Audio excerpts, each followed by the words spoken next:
Hi, Sifu Nathan from Head Academy. In this next blog series, we're going to be taking a look at how to choose the martial art and the school that's right for you. People are often confused when it comes to choosing a martial art. There are so many options, so many schools, so many different styles of martial art. So in the coming videos, we're going to discuss the various things that I think are important in choosing a martial art, so that you get the most out of your training for yourself or for your child, of course, and that you end up getting the results that you're after. So with that in mind, the number one thing that you need to be focused on when choosing a martial art is what your goals are. What outcome do you want, or outcomes for that matter, do you want to receive from your training? This is probably the most obvious, but yet the most overlooked part of choosing a martial art.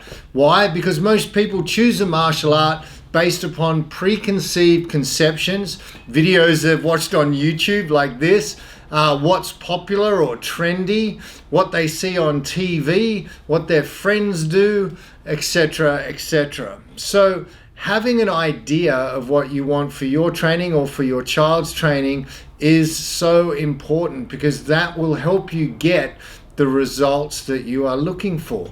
So I'll give you an example. I have 3 children. My youngest is a boy and my girls are in their young teens and late teens. As a parent, I'm looking for physical skills in a martial art which are going to give them really effective self-defense. Now, effective self-defense is not something that will work for a 100-kilo guy in MMA or something like that, as opposed to something that might work for my 10-year-old son.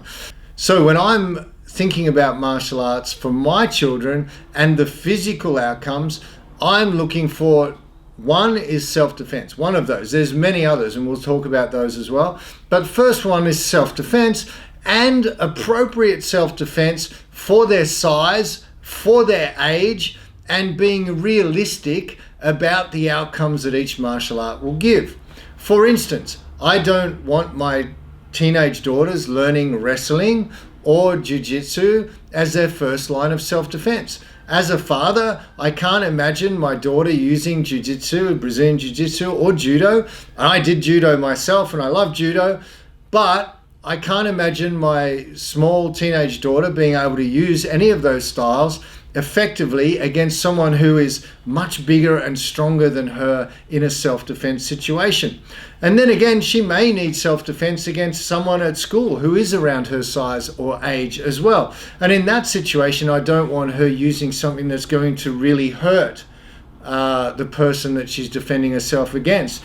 So obviously I'm a little bit biased because we teach Kung Fu in the way we teach it, and we want to have a range of techniques that go from passive and defensive all the way through to the most serious techniques, which would only be used in really serious self-defense situations. For instance, striking the eyes, throat, or groin.